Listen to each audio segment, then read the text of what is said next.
হবে না আমাদের পিতা, হয়তো পিতাও একটু তাকে সংসার চালাতে হবে, সেই কারণবশত হয়তো তিনি অন্য পথে ক্রিয়াকর্মরত হয়েছেন। তা আমাদেরকে দেখতে হবে এর আগের আগের পুরুষ পর্যন্ত আমাদের কিভাবে তারা চলতেন পথগুলো।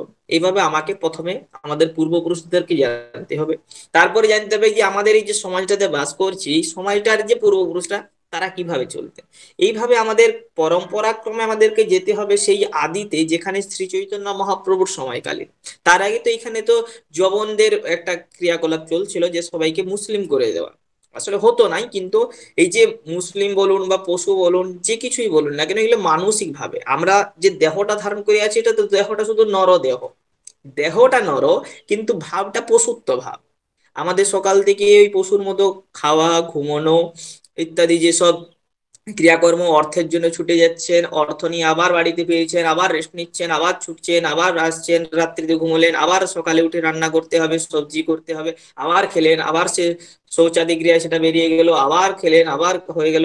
তো এইভাবে কন্টিনিউ আমরা কিন্তু একই গথ ধরা পথে হাঁটছি হাঁটছি, কিন্তু এই হাঁটার আর শেষ হচ্ছে না। এখন এই হাঁটা শেষ হচ্ছে না, আর আমরা এই হাঁটাটাকে বন্ধও করতে পারবো না। কিন্তু এই হাঁটাটার মধ্যে একটা ছন্দ আনতে পারবো। যেটা আমরা বিশৃঙ্খল ভাবে হাঁটছিলাম জীবন পথটাকে, শুধু খাওয়া, ঘুমানো আর পড়ার মধ্যে রেখে দিয়েছিলাম, এই যে ভোগ বিলাসিতা, এই ভোগ বিলাসিতাটা কিছু উন্নত জায়গাতে যেতে হবে। যে উন্নত জায়গাতে গেলে, যে প্রেমের স্থানে গেলে, প্রেম হচ্ছে কি, প্রেম কোনোদিন আবদ্ধ করে না। আমরা যেটাকে প্রেম বলছি, এটা প্রেম নয়, এটা হচ্ছে কাম। কাম সবসময় আমাদেরকে আবদ্ধ করে। আমাদের এই যে বিষয়ের প্রতি যে কামনা বাসনা, এই যে কামনা বাসনা, এরা কি করে আমাদেরকে আবদ্ধ করে। আর প্রেম সবসময় মুক্ত করে। রাধার কৃষ্ণের প্রতি প্রেম হলো, রাধা গোপীগণ যারা ছিলেন তারা সমস্ত কুল মান লজ্জা সবকিছু ছেড়ে দিলেন, মানে কি হলেন, মুক্ত হলেন তিনি। তার আর সেই বাসনা নেই। আর এখানে দেখতে হয় ওনাদের তো বিচার বিশ্লেষণ করার যোগ্যতা নেই, তবে প্রসঙ্গ সাপেক্ষে, যে ওনাদের নিজের ইচ্ছা পূরণের জন্য কিছু করেন নাই। শুধুমাত্র কৃষ্ণ আমাদেরকে উপভোগ করে আনন্দ পাবেন, কিংবা কৃষ্ণ আমাদেরকে ভালোবেসে আনন্দ পাবেন, সেই সাপেক্ষে তাদের ভালোবাসা কৃষ্ণকে, নিজের জন্য নয়। তো এইখানে প্রেম মুক্ত করে। আমরা যখন এই নিজের জীবনকে প্রেম করব, আমরা কিন্তু আমাদের নিজেকে ভালোবাসি নাই। নিজেকে ভালোবাসলে আমরা সেটাকে সুন্দরভাবে তৈরি করার একটা প্রচেষ্টা করতাম। এখন প্রচেষ্টা করতে গেলে আমাদেরকে নিয়ম বিধি গুলো কে শেখাবে। আমাকে আজকে যখন বোধ হলো আমার, যে আচ্ছা, আমি যে মনুষ্য দেহ পেলাম, আমি সব জায়গাতে জানি যে নরোত্তম দুর্লভম লোকে, এই পৃথিবীতে কত কত আমি জীব দেখতে পাচ্ছি, আমার চোখের সামনে মশা মাছি কত কি যে, তার মাঝখানে আমি হচ্ছি মানুষ। আচ্ছা, ওই যে প্রাণীটাকে আমি দেখছি, ও তো সকাল থেকে একই পথে ঘোরাফেরা করছে, আর আমিও একই পথে ঘোরাফেরা করছি। তবে কি ও নিয়ম মাফিক করছে, আমি বেনিয়মে করছি। ও প্রকৃতির সাথে চলছে, আর আমি প্রকৃতিকে আবার ধামাচাপা দিয়ে তার ঊর্ধ্বে যাওয়ার চেষ্টা করছি। তো কি রকম ভাবে, না ও সকালে ঘুমিয়ে উঠলো, ও আপনার নিজের ওর ভোজন আহরণে বেরিয়ে পড়লো, ঠিক আছে। আমি সকালে উঠলাম না, আমি উঠলাম আর একটু পরে 10টার সময়, প্রায় সেটা সকাল পেরিয়ে গিয়েছে। মানে আমরা সূর্যোদয়ের সাথে উঠছি না, আমরা তারপরে উঠছি, মানে সূর্য প্রায় অর্ধ গগনে পৌঁছে গিয়েছে, বা তার কয়েক অংশ আগে, তখন আমরা ঘুম থেকে উঠছি। এবং তারপরে আমাদের কর্মটা ঠিক তেমনই। এরপরে একটু হেলে দুলে ওই ব্রাশ টাশ করে খাওয়া দাওয়ার ব্যবস্থা। তারপরে খাওয়া দাওয়া হলো, আবার কিছুক্ষণ পড়াশোনা তো নেই এখন। তো পড়াশোনা না থাকার জন্য যারা অর্থের খোঁজে যাচ্ছেন, তারা অর্থের জন্য বাইরে বেরিয়ে গেলেন, আবার ফিরে আসলেন, আবার কিছু খাওয়া দাওয়া করলেন, আবার ঘুমিয়ে পড়লেন, আবার পরের দিন একই ক্রিয়া। কোনো আলাদা কিছু নেই, কোনো আলাদা কিছু নেই। কিন্তু কি, এই জীবন থেকে যখন এদিন বেরোবেন আপনি, আমাদের এই যে ওকেশন গুলোতে, আমাদের এই যে ওকেশন গুলোতে, দুর্গাপূজা বলুন, যে কোনো বাড়ির একটা ওকেশন বলুন, সেই ওকেশনে আপনি আনন্দ পান কেন? এর কারণটা কি? এর কারণটা হচ্ছে একটাই, যে আমাদের যে গদ ধরা জন্মসূত্র ভাবে যে কর্মগুলো আমরা এতদিন ধরে করে আসছি, প্রত্যেক দিন নিরন্তর একটা কর্ম করে আসছি, সেই কর্মতে দিয়ে বিরাম দিব। আজকে আমার বিয়ে বাড়ি আছে, আজকে আমি কিচ্ছু করব না, আমি এখন ওখানে যাব। তা এটা হলোটা কি, আনন্দ পাচ্ছি আমার ওখানে আজ প্রচন্ড আনন্দ। আনন্দটা হচ্ছে কেন? না, তুমি যে নিত্যকর্মগুলো করছিলে, নিত্যকর্ম বলতে, যে এই যে একটা 8টা 9টা পর্যন্ত ঘুমিয়ে ওঠা, কিন্তু বিয়ে বাড়িতে দেখা যাবে যে ভোরে উঠে গিয়েছে কিনা, খুব আনন্দে তার ঘুম হচ্ছে না, খুব আনন্দে তার ঘুম হচ্ছে না।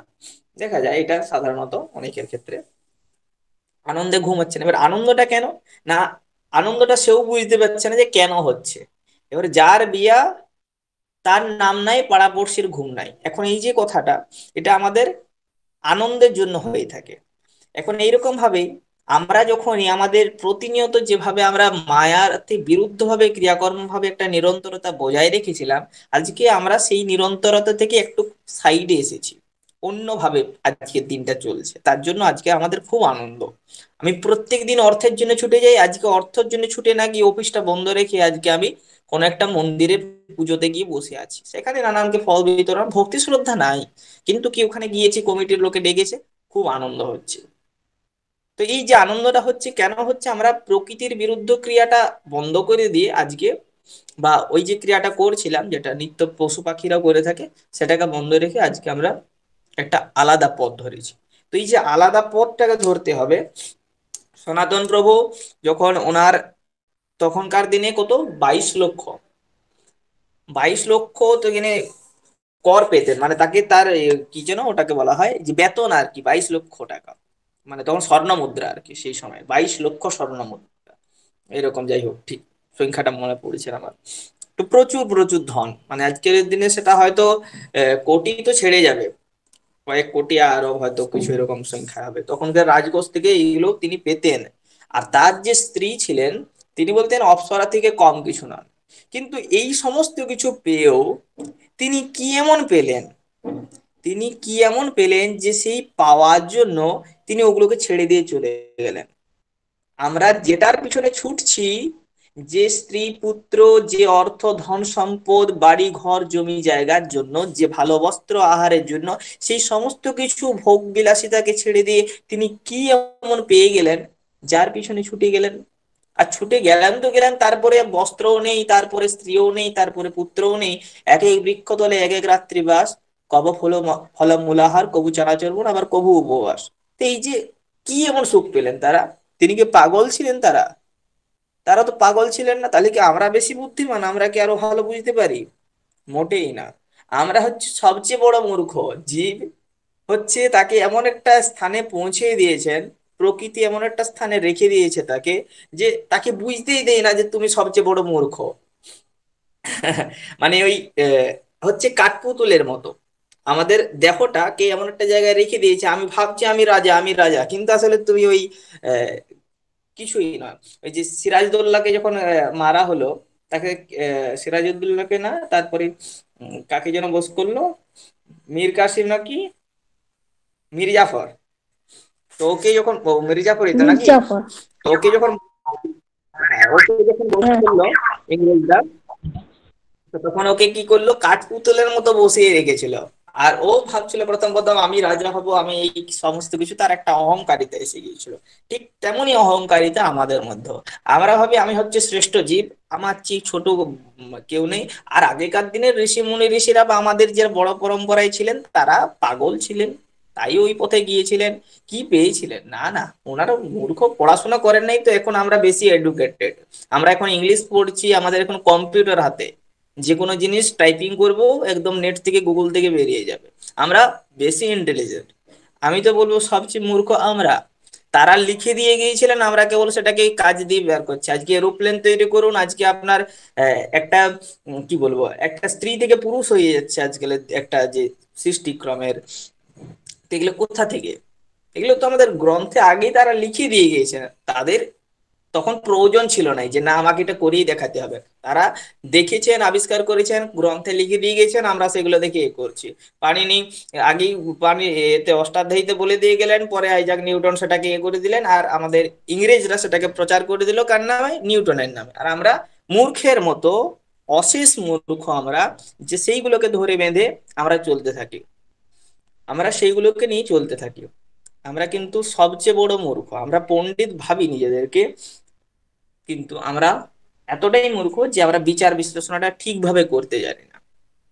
না হলে একজন শিব ভক্ত ছিলেন, গল্পটা অনেকেই শুনতে পারেন, এটা গল্প বলতে একটা সত্যি ঘটনা, যে এই সনাতন প্রভুরই উনি একদিন শিব এই এক শিষ্য ভক্ত, শিবের ভক্ত, সে তার খুব দরিদ্র পরিবার, তার তো দরিদ্র পরিবার হওয়ায় তার এক কন্যা আছে। এখন কন্যার বিয়ে দিতে হবে, পিতৃদায় এটা, কন্যার বিয়ে দেওয়াটা। এখন অবশ্য সেগুলো চাপগুলো চলে গিয়েছে অনেকের মাথা থেকে, কিন্তু এখনো রয়েছে কিছুটা, কিন্তু তখনকার দিনে খুব একটা চাপ ছিল, যেটা এখন বুঝতে পারবেন না সহজে। যে তখন একটা খুব বিশাল চাপ, যে এই কন্যা দায়টা, দানটা। এখন কন্যার বিয়ে দিতে হবে, তো ঘরের সম্পত্তি কিছুই নেই, কি করা যায়? তিনি ভক্ত ছিলেন শিবের, তো ভগবান শিবের কাছে খুব প্রার্থনা করছেন। একদিন ভগবান সন্তুষ্ট হলেন, তাকে স্বপ্নে বললেন যে তুমি যাও ওখানে বৃন্দাবনের এই যমুনা তীরে একজন বাবাজি দেখবে, যে ওখানে বসে তোমার তিনি ভজন সাধন করছেন, তার কাছে গিয়ে তুমি চাও, তুমি ওখানে কিছু পাবে। তো সেই ভক্ত এখন শিবের কথা মতো সেখানে যাচ্ছে। যার কাছে যাচ্ছেন তিনি হচ্ছেন সনাতন প্রভু, যার কথা আগে বললাম, যে তার বহু লক্ষ টাকা তখন স্বর্ণ মুদ্রা পেতেন, এবং অপ্সরা সমস্ত স্ত্রী, সেই সমস্ত কিছুকে ছেড়ে গিয়েছিলেন, যেটার জন্য আজকে মানুষ ছুটছে। তো তিনি সেইগুলোকে ছেড়ে চলে গিয়েছিলেন, কি পেয়েছিলেন তা তো আমরা জানি না। তো ওখানে গিয়ে ভজন সাধন করছেন, শিব তার ভক্তকে বললেন ওখানে যাও, ওখানে গেলে তুমি কিছু পাবে ওনার কাছ থেকে। একজন ফকিরের কাছে কি পাওয়া যায়, তবে পাঠিয়েছেন ভগবান। এখন এই সনাতন প্রভু একদিন একটা পাথর পেয়েছিলেন, এই যমুনার পুলি নেই, একটা পাথর পেয়েছিলেন।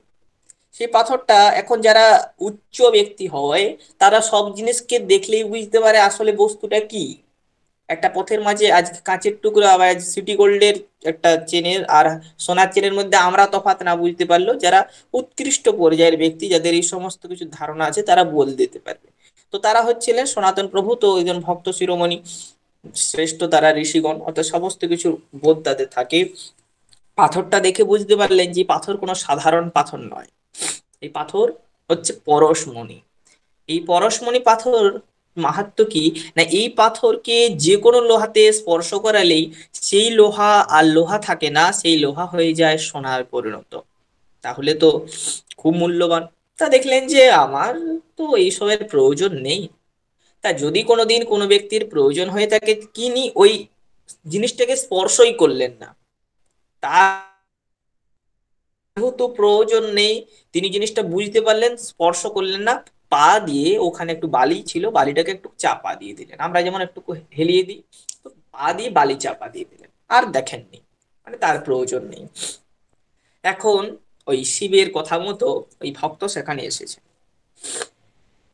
এসে দেখছেন যে কুটিয়াতে এই সনাতন প্রভুকে দেখছেন, এসে প্রভুর চরণে পড়লেন, বন্দনা করলেন যে আমাকে এরকম স্বপ্নের আদেশ পেয়েছি যে আপনার কাছে আসতে, আপনি আমাকে নাকি সাহায্য করবেন, শিব বলেছেন, আমার প্রভু বলেছেন। তা আপনি আমাকে সাহায্য করুন, আমি এরকম, আমি খুব দরিদ্র, আমার মেয়ে রয়েছে, তার বিয়ে দিতে হবে, ঘর সংসার চলছে না, খুব অসহায় আমি, আমার কোনো কার্য নাই, অতএব আমাকে কৃপা করে দান করুন, যেটা জন্য আমাকে পাঠিয়েছেন শিব। সনাতন প্রভু বলছেন, তোমাকে শিব পাঠিয়েছেন, প্রভু পাঠিয়েছেন, সেটা তো না হয় আমি বুঝলাম, কিন্তু এই ফকিরের কাছে কেন পাঠালেন? আমার কাছে তো কিছুই নেই, আমি তো নুন ছাড়া রুটি খাই, সেটা আবার এমনি ভালো করে, মানে সবজি পাতি দিয়ে নয়, নুন ছাড়া এমনি একটা ওই আগুনে পুড়িয়ে কোনোভাবে একটা জীবন চালাতে হয়, তো সেই চালানো আর কি। তো আমার কাছে তো কিছুই নাই, আমি তোমাকে কি দেবো? তাহলে হয়তো প্রভু ভুল বলে,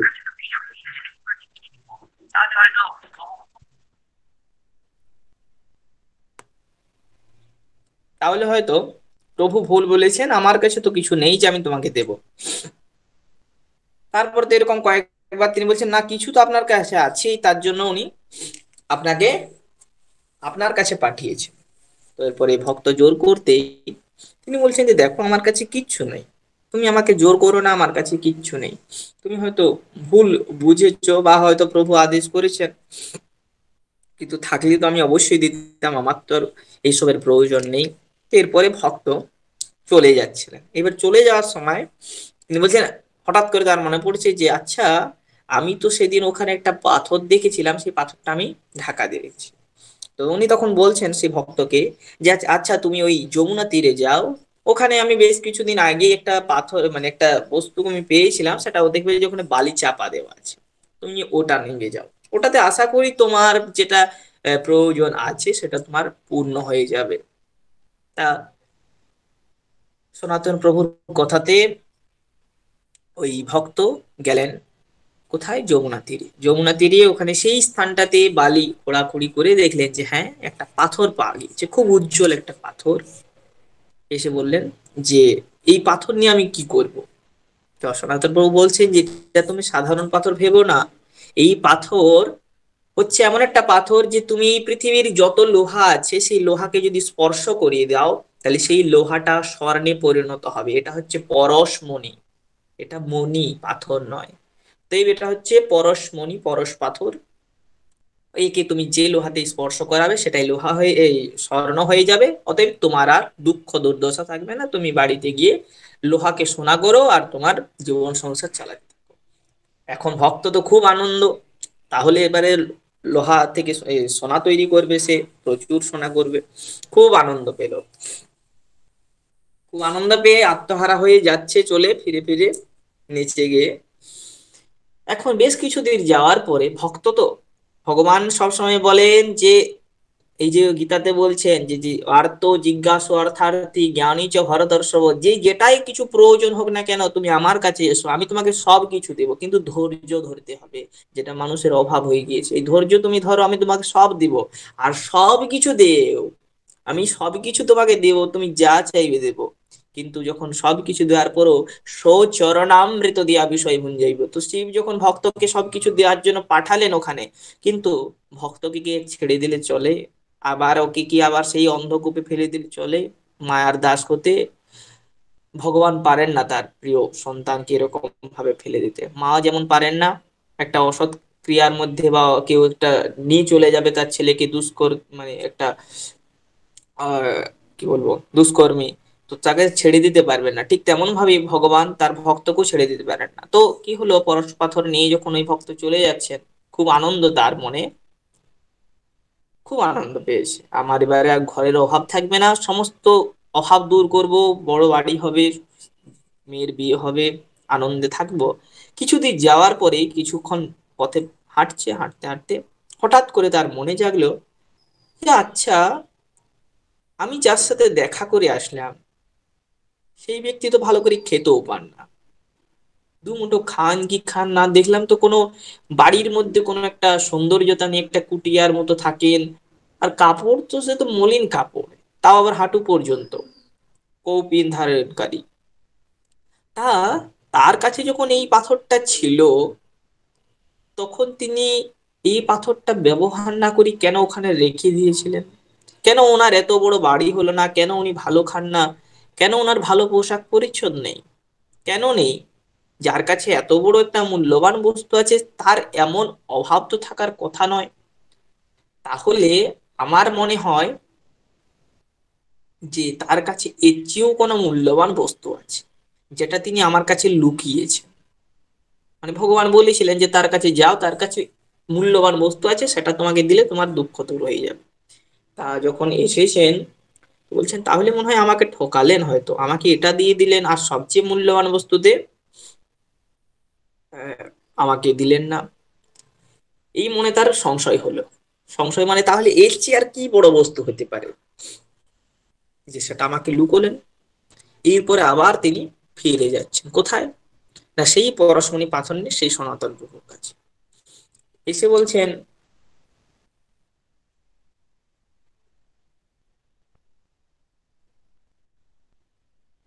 যে আচ্ছা, আপনার কাছে এমন কি ধন আছে যে ধনের জন্য আপনি এই ধনটা আমাকে দিয়ে দিলেন? আপনার কাছে এমন কি মহৎ ধন থাকে আছে, সেই ধনটা আমাকে দেন, সেই ধনের আমি নিয়ে যেতে চাই। সনাতন বাবু বলছেন যে আমার কাছে তো এই ছাড়া তো আর কোনো ধন নেই। তা শিষ্য এই ভক্ত বলছেন যে আচ্ছা, মানে এটা হচ্ছে কি রকম না, দেখুন আপনার কাছে যদি একটা কোনো কম দামি বস্তু থাকে, সেই কম দামি বস্তুটা আপনি তখনই ছাড়তে পারবেন যখন আপনার কাছে কোনো একটা উৎকৃষ্ট বস্তু আপনার কাছে আসবে। আপনি মিষ্টি খেতে ভালোবাসেন, তো মিষ্টি খেতে যখন আপনাকে, আপনি রসগোল্লা খান, এবার রসগোল্লাটা কখন ছাড়তে পারবেন না, যখন আপনাকে আরো কোনো উৎকৃষ্ট বস্তু দেওয়া হবে। আপনার কাছে একটা, এর আগে যখন আমাদের অ্যান্ড্রয়েড মোবাইল আসেনি, চলছিল না, তখন আপনার কাছে একটা ছোট্ট পাতি সেট ছিল। এই ছোট্ট পাতি সেটটা আপনি ছাড়তে পারলেন কখন, না যখন আপনার কাছে একটা অ্যান্ড্রয়েড সেট আছে। এই অ্যান্ড্রয়েড সেটটা এবার কখন ছাড়তে পারবেন, যখন আপনার কাছে আইফোন চলে আসবে। এইভাবে আপনি কিন্তু একটা উৎকৃষ্ট বস্তু না পেলে একটা অনুৎকৃষ্ট বস্তুকেও ছাড়তে পারেন না। আপনাকে যদি বলা হয় অ্যান্ড্রয়েডটা নিয়ে নেন এখন, আর একটা পাতি সেট আপনাকে ধরিয়ে দিলে আপনি নেবেন না, এরকম একটা এ। আপনি মিষ্টি খেতে ভালোবাসেন, আপনাকে যদি মিষ্টির জায়গায় গুড় দিয়ে দেওয়া হয়, তাহলে আপনি সেটা গ্রহণ করবেন না, কিন্তু গুড়টার জায়গায় যদি মিষ্টি দেওয়া হয় আপনি সেটা গ্রহণ করবেন। আপনাকে যদি চিনির জায়গায় গুড় দেওয়া হয় আপনি সেটা গ্রহণ করবেন, কিন্তু গুড়ের জায়গায় যদি চিনি দেওয়া হয় অতএব নেবেন না। তাহলে সবসময় আমরা অনুৎকৃষ্ট থেকে উৎকৃষ্টের দিকে যাই, উৎকৃষ্ট থেকে অনুৎকৃষ্টের দিকে আসি না। তো অতএব আপনার কাছে নিশ্চয়ই কোনো উৎকৃষ্ট বস্তু আছে, যে উৎকৃষ্ট বস্তু থাকার জন্য, সেই মূল্যবান বস্তু থাকার জন্য আপনি এটা আমাকে দান করলেন। অতএব আমার এটার প্রয়োজন নাই। আপনি যে ধনে হয়েছেন ধনী, যে ধনে হইয়া ধনী, মনিরে না মানো মনি, সেই ধন দেহরে আমারে। এখন ভক্ত বলছেন সনাতন প্রভুকে, যে ধনে হইয়া ধনী, মনিরে না মানো মনি, সেই ধন দেহরে আমারে।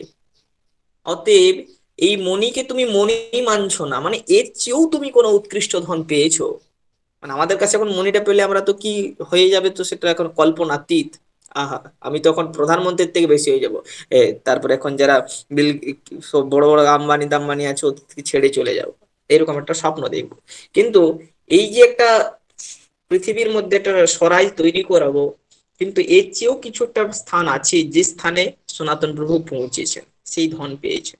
অতএব আমাকে সেই ধন দেন। এরপরে হলো কি, যখন তুমি সেই ধনেই নিতে এসেছো, সনাতন প্রভু বলছেন ভক্তকে যে যখন তোমার মনে হচ্ছে যে ধনটা থেকেও কোনো উৎকৃষ্ট ধন আছে, তবে তোমাকে সেই ধনটাই দেব। যখন তুমি এসেছো, তুমি তো ভগবানের প্রিয় ভক্ত, ভগবান তোমাকে পাঠিয়েছেন, তুমি তার অনুগ্রহ পাত্র। অতএব তখন তুমি বুঝলে, তখন এক কাজ করো, আমি তোমাকে সেই ধন দেব। তুমি তার আগে ওই পরশমণির পাথরটা যমুনার জলে ছুঁড়ে ফেলে দাও, ওটার আর প্রয়োজন নেই।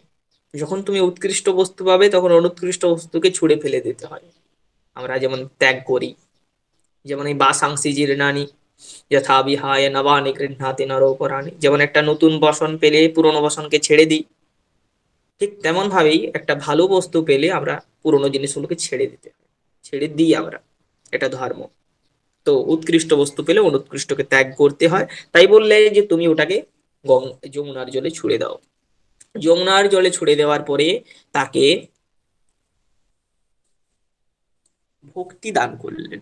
ভক্তি তো তার ছিল, কিন্তু যেটা জীবনের মূল, যে এই সমস্ত কিছুর ঊর্ধ্বেও যেটা আছে, যেখানে অনাবিল আনন্দ, যে চরণ আশ্রয়ে, যে ভগবত বাঞ্ছা কল্পতরু, সেই বাঞ্ছা কল্পতরু তিনি, তার ছায়াতলে যে থাকে, তার এইসবের কোনোদিন প্রয়োজন, মানে এইসবের বাসনা তার থাকেই না।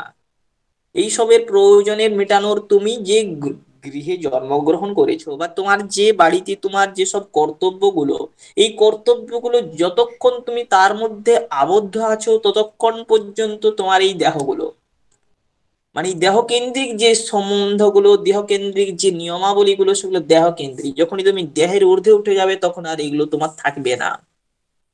তো সনাতন প্রভুর সান্নিধ্যে গিয়ে কি হলো, তার আর এই বিষয় বাসনা সমস্ত কিছু কেটে গেল। তাকে তিনি ভক্তি দান দিয়ে দিলেন। ভক্তির অধিকারী তো ছিলেনই তিনি, অতএব তাকে সেই ভগবত ভক্তি, যে প্রেম ভক্তি, সেই ভক্তি তাকে দান করলেন। এটা কিন্তু আমি চাইলেই পেতে পারি না। প্রেম যে জিনিসটা, ভক্তি যে জিনিসটা, এটা চাইলেই পাওয়া যায় না। এটা পরম্পরাক্রমে, মানে এটা প্রদত্ত হয়। কিরকম ভাবে, না আমি কাউকে 10 টাকা দিলাম, সে আবার তার থেকে তোমাকে 9 টাকা দিবে, আবার সে তার থেকে কাউকে 8 টাকা দিবে, এবার তার থেকে চেন বাই চেন হতে থাকবে। ঠিক তেমন ভাবে ভগবান থেকে সেই প্রেম বস্তু আমাদের চৈতন্য মহাপ্রভু এসে অনাবিল ভাবে সেটাকে দান করে দিলেন অপামর জগৎবাসীকে। সেই প্রেম মাধুর্যই তারপর থেকে ক্রমাগত ভাবে, না হলে কিন্তু প্রেম ছিল নাই। প্রেম যে ভক্তি সেটা ছিল বৃন্দাবনের মধ্যে সীমাবদ্ধ, কিন্তু রাধারানীর যে প্রেম মাধুর্য সেটা আস্বাদন করবার জন্যই মহাপ্রভু এসেছিলেন, তার প্রেমটাকে ধার করে নিয়ে সেই রাধারানীর প্রেমটাকেই নিয়ে এসেছিলেন তিনি। তারপরেই যেমন মিষ্টি ভাঁড় নিয়ে এসে সবাইকে মিষ্টি বিতরণ করে, ঠিক তেমন ভাবে আনন্দের সাথে আনন্দের দিনে যেমন আমরা কাউকে বিচার করি না, সকলকে দিই, ঠিক তেমন ভাবেই তিনিও সকলকে চন্ডাল থেকে দ্বিজ সকলকে প্রেম ভক্তি দান করেছিলেন। এখন সেই প্রেমের বস্তু তিনি প্রদান করলেন এই শিষ্যকে। তো শিষ্যকে দান করার পরে তার কি হলো, তার সমস্ত বিষয় বাসনা কেটে গেল। তার আর চিন্তা নাই যে আমার কন্যাকে কি বিয়ে দিতে, কে বিয়ে দিবে, আর আমার স্ত্রী পুত্রের কি হবে, ঘর কিভাবে চলবে, এইসবের চিন্তা নাই। তিনি এখন আত্মহারা। কোথায় আত্মহারা? না, আপন জীবনের যে মূল উদ্দেশ্য তিনি বুঝে গিয়েছেন। এখন তিনি ভজন পথের অগ্রগামী হয়েছেন। তিনি সেখানে সনাতন বাবুর সাথে থেকে গেলেন, আর বাড়ি ফিরে গেলেন না। কারণ তার মধ্যে আর বাসনাই নেই। তিনি আর বাড়ি ফিরে করবেনটা কি? বাসনা থাকলেই তখন সে আবদ্ধ হয়, আর বাসনা না থাকলে সে তখন মুক্ত হয়। এই জন্য যখনই তার ভগবত প্রেম হয়ে যাবে, এই যে প্রেম, প্রেম সবসময় মুক্ত করে। তো এই শিষ্যের কি হলো, ওই গুরু মানে ভগবত দর্শনে, ভগবত আর ভক্তকে দর্শন করা একই। ভক্ত দর্শনে তার সমস্ত মলিনতা চলে গেল, ভগবত ভক্তি লাভ হলো। এই যে তিনি ছাড় দিয়ে পারলেন, আমি যে কারণে বশত এটা বলছি, যে কি এমন উৎকৃষ্ট বস্তু পেলেন, সেই উৎকৃষ্ট বস্তুর জন্য এত বড় একটা বস্তুকে তিনি ত্যাগ করে দিতে পারলেন কয়েক মুহূর্তের মধ্যে। এই সমস্ত বাসনাকে ছেড়ে দিয়ে তিনি ওখান থেকে ফিরে গেলেন আবার সেই স্বধামের দিকে, মানে যেখান থেকে আসার প্রার্থনা করেছিলেন। অতএব আমাদেরকেও ঠিক তেমন ভাবে বুঝতে হবে যে জীবনটার, আমি যে অর্থের পিছনে ছুটছি, যে স্ত্রী পুত্রাদির ভরণ পোষণে আমার কালাতীত মানে কাল ব্যতীত করছি, আচ্ছা এগুলো কি আমার সাথে কেউ যাবে? কেউ যাবে না। আমি মারা যাবার পরে আমার পিছনে কাঁদবে হয়তো 2 দিন। সেটা কেন কাঁদে? সেটা হচ্ছে মায়ার ক্রন্দন, ভালোবাসার ক্রন্দন নয়। ভালোবাসাটা আলাদা। ভালোবাসাটা সব সময় তাকে, এই যে আহ, তাকে মানে ভালোবেসেই তখন এটা, এটা হচ্ছে ক্রন্দনটা নিত্য চলে। যেমন এই যে বলছেন যে কি বলে, রাধারানী যে আক্ষেপ গুলো করছেন, ওই আক্ষেপ গুলো পড়লে যে কবিরা এরা লিখছেন, পদকর্তারা, তাদের ওখানে পদকর্তাদের এগুলো পড়লে বোঝা যায় যে এটা একটা সবসময়ের কন্টিনিউ ভাব। তাকে ছাড়ার বা তাকে হারিয়ে যাওয়ার দুঃখটা চিরন্তরের থাকে। তো এই চিরন্তর হয়ে যাওয়ার পরেও সে যখন চলে যায়, এখানে যখন কৃষ্ণ যখন রাধা রানী গোপীগণকে ছেড়ে গেলেন, উদ্ধবকে যখন আবার পাঠালেন, তখন ওখানে তার অবস্থা কিরকম ছিল, না তখন তিনি খেতে পাচ্ছিলেন না, মানে ওখান থেকে ছেড়ে চলে যাওয়ার পর। ঠিক তেমন ভাবেই একজন স্বামী বা পুত্রকে যাকেই হারান না কেন এই জগৎ থেকে, সে যখন চলে যাবে, আমরা কদিন ক্রন্দন করি, আবার ভুলে যাই, আবার কোনোদিন হঠাৎ করে তার ছবি দেখে মনে পড়লো, আবার ভুলে যাই, আবার মনে পড়লো, আবার ভুলে যাই। কয়েকদিন বেশ ক্রন্দন হলো, তারপরে আমার সাবলীল জীবনে চলে আসলাম। কেউ আপনার জন্য গতি নেই, মানে রুদ্ধ তো করে থাকবে না, নিজের জীবন পথকে বদ্ধ করে চলবে না। অতএব প্রত্যেক জীবনেই একটা নিজস্ব নিজস্ব পথ আছে। আমাদের শ্যামানন্দ প্রভু বলুন, মানে যাদেরকে আমরা এই দিকে পেয়েছি, পুরুলিয়া বাঁকুড়া, এদিকে শ্রীনিবাস আচার্য, তারপরে অদ্বৈত আচার্য তো আগে ছিলেন। তো সকলের জীবনীগুলো পড়লে বোঝা যায় এগুলো পড়তে হয়। নেতাজির জীবনী, গান্ধীজির জীবনী পড়ে লাভ নেই। তিনি যে পথটা ফলো করতেন ভালো, তিনি অহিংসা বলতেন, এখন আসলে আমরা তো বিচার বিশ্লেষণ করি নাই, তাই বুঝতেও পারে না।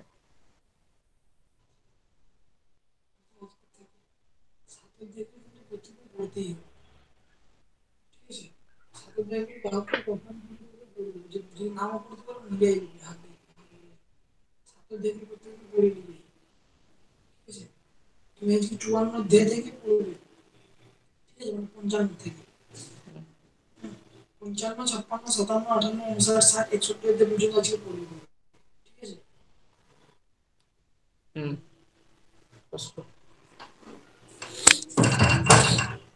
আচ্ছা, তো আমাদেরকে খেয়াল করতে হবে যে আমাদের জীবনের মূল পাথেয়টুকু কি। আমাদের যে কারণবশত বলা যে প্রত্যেক রোগের ওষুধ আছে, প্রত্যেক রোগের ওষুধ তৈরি করছে। করোনা আসলো, করোনার ওষুধ তৈরি হয়ে গেল। প্রত্যেক জিনিসের ওষুধ আছে, কিন্তু এই দুঃখ যে জিনিসটা, এটা তো কত কাল ধরে চলে আসছে, এর ওষুধও নির্মাণ করা আছে, আমরা ভোগ করে যাচ্ছি, ওষুধটা রাখা আছে, হাতের কাছে আছে, কিন্তু তা সত্ত্বেও গ্রহণ করছি নাই। আর আমরা বারবার বলছি আমার জীবনটা বড় কষ্ট, আমাকে ভগবান সুখ দেন নাই। আরে বাবা, ভগবান তোমাকে সুখ দেওয়ার মালিক নাকি? ভগবান সুখ দেওয়ারও মালিক নন, ভগবান দুঃখ দেওয়ারও মালিক নন।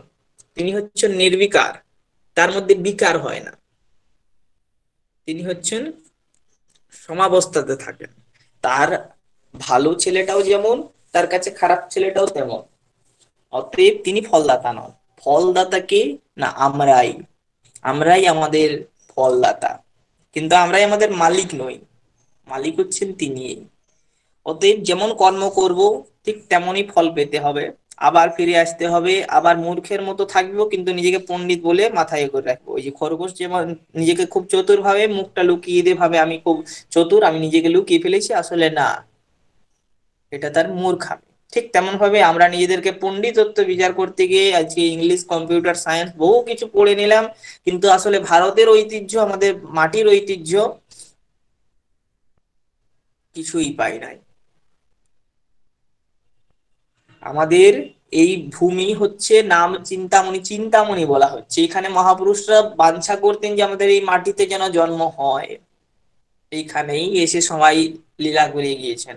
আমরা আজকে পুজো করতে যাচ্ছি, কিন্তু আসলে পুজোটা কি? কোথাও যাচ্ছি পুজো করতে, কোথাও যাচ্ছি স্তোত্র পাঠ করতে, কোথাও হোম যাগযজ্ঞ, এগুলো কি? এগুলো উপাচার গুলো কেন? আমি কোথাও শঙ্খ পাদ্য অর্ঘ্য দিচ্ছি, আচমন দিচ্ছি, কোথাও ফুল দিচ্ছি, এগুলো মানে কি আছে? এগুলো হচ্ছে আমাদেরকে একটা নিরন্তরতা তার সাথে সংযুক্ত রাখার একটা মাধ্যম, আর কিছুই নয়। এবার আপনি যদি সেটাকে একটা ডিউটি হিসাবে ফলো করেন, আপনার যদি মনের সংযোগ না থাকে, তাহলে এটা ডিউটি হয়ে যাবে। এখন দুঃখের যেহেতু ওইখানে উপায় দেওয়া রয়েছে, ঔষধ দেওয়া রয়েছে, আমাদেরকে সেই ঔষধটা কিন্তু গ্রহণ করতে হবে। গীতা, ভাগবত, উপনিষদ যেগুলো গ্রন্থ আছে, যেগুলো প্রথমে আমাদের, যদি জীবনকে সুন্দর তৈরি করতে যান, তাহলে সুন্দর সুন্দর গ্রন্থ পড়তে হয়, সুন্দর সুন্দর মানবদের জীবন চরিত্রকে অনুসরণ করতে হয়, তবে গিয়েই সুন্দরত্ব তৈরি হয় জীবনের মধ্যে। স্বামী বিবেকানন্দ বলা হতো যে আপনার শরীর ধীরে ধীরে অসুস্থ হয়ে পড়ছে অন্তিম সময়কালে, একটু শরীরের দিকে চর্চা করুন। বলছে আমার সময় কোথায়? বাবা, সারাদিন ধরে বসেই রয়েছেন চেয়ারটাতে, এখানে আসনটার মধ্যে, বলছে সময়ই নেই। আমরা তো না হয় এখন নিত্য কর্মী হয়ে গিয়েছি, আমরা সারাদিনে আমার ছেলে পেলে, রান্না বান্না, কত কি ক্রিয়া, অফিস যেতে হচ্ছে, টাকা ইনকাম করতে হচ্ছে, বাড়িতে গাড়িতে জার্নি করে এসে আর কি হয়, আমাদের সময় নেই। কিন্তু স্বামী বিবেকানন্দ বলছেন কি, বসেই আছেন সারাদিন, তাও বলছেন আমার সময়ই নেই। কেন সময় নেই? আমরা এত কিছু করেও আমাদের সময় নেই বলছে, আর তিনি বসে বসেই বলছেন আমার সময় নেই। আসলে তার হচ্ছে কি, তার দেহাতে আসক্তিই নেই যে আমার দেহের প্রতি কোনো কর্ম করতে হবে। কারণ তিনি জানেন কি, যে বাসাংসি জীর্ণানি যথা বিহায় নবানি গৃহ্ণাতি নরোপরাণি, তথা শরীরানি বিহায় জীর্ণা নন্যানি সংযাতি নবানিতে। অতএব আমাকে এটা সময়ের সাথে ছেড়ে যেতে হবে। আমাকে তো এর পেছনে ছেড়ে রেখে লাভ নেই। আমি একটা জায়গাতে ডিউটি করতে এসেছি, আমাকে দুদিন পরে এই ডিউটি স্থানটা ছেড়ে চলে যেতে হবে। অতএব আমাকে এখানে নিজের কাজটা নিয়ে ব্যস্ত থাকতে হবে, যে কাজটা আমাকে কি করবে, ভালো একটা কি বলবো, একটা ইনকাম দেবে, একটা ভালো একটা মূল্য দেবে। আমাকে এখানে 5 দিন 10 দিন থাকতে হবে, 5-10 দিনের মধ্যে আমাকে টোটালি খুব একটা ভালো ইনকাম করতে পারি, সেটা খেয়াল রাখতে হবে। তো স্বামী বিবেকানন্দের ব্যাপার ছিল এরকম। আমাদের যেগুলো পরম্পরা থেকে আমাদের নবজাগরণ, রেনেসা বলা হয় শ্রী চৈতন্যের যুগ থেকে, অক্সফোর্ড অফ ইন্ডিয়া বলা হয় নবদ্বীপকে, কিন্তু তার আগের যেগুলো অক্সফোর্ড ইন্ডিয়া বললো ইংরেজরা, আর আমরা ওদেরকে নিয়ে মাতামাতি করছি।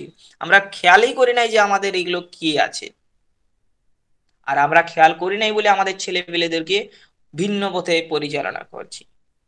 আমাদের নেতাজি নেতাজি যাদেরকে অবশ্যই পড়ে থাকবেন, বলার কিছু নেই। নেতাজির যে ফ্যামিলি কালচার ছিল টোটালি ইংলিশ, মানে ইংলিশ ইয়েতে ছিল, তাদের বাড়িতে বাংলাতে কথাই হতো না, সাহেব ফ্যামিলি ছিল টোটালি। কিন্তু তার আধ্যাত্মিক চেতনা দেখুন, তার আধ্যাত্মিক চেতনা হলো কোথা থেকে, কেমন ভাবে হলো? বাংলার দেখবেন আজকাল ইউটিউবের মধ্যে নেতাজির কিছু ভিডিও দেখা যায় যেখানে তিনি বাংলা পড়ছেন, কিন্তু বাংলাটা মনে হচ্ছে তিনি পড়তে পারছেন না, কেমন কষ্ট করে পড়ছেন। কারণ কি, টোটালি ইংলিশে তার পড়া, ইংলিশে পড়তেন তিনি। এখন ইংলিশে পড়লেও তিনি কিন্তু আমাদের ঐতিহ্যটাকে জেনেছিলেন, না হলে কিন্তু আজকে নেতাজি হতে পারতেন না। আমাদেরকে, আমাদের যদি পূর্বপুরুষদের গাথাগুলো না জানি, না শুনি, শুধু ওই মুখে বলে দিলাম আমাদের হিন্দুদের ধর্মগ্রন্থ রামায়ণ মহাভারত আর গীতা সনাতন ধর্মের, কিচ্ছু নাই। আমাদের মূল হচ্ছে যেটা, যে সনাতন ধর্ম বলুন, এখানে সত্য, শৌচ, দয়া, ক্ষমা, এইগুলো হচ্ছে আমাদের সনাতন ধর্মের মূল বাণী। কিন্তু এগুলো আমরা পালন করি নাই, অতএব আমরা কেউ সনাতনীয় নয়। আমরা কি, আমাদের কর্ম এখনো ধর্মে আমরা ঢুকতেই পারিনি। আমরা হয়ে গিয়েছি এখন নিধর্মী, যার কোনো ধর্ম নেই, ধর্ম রক্ষা করে।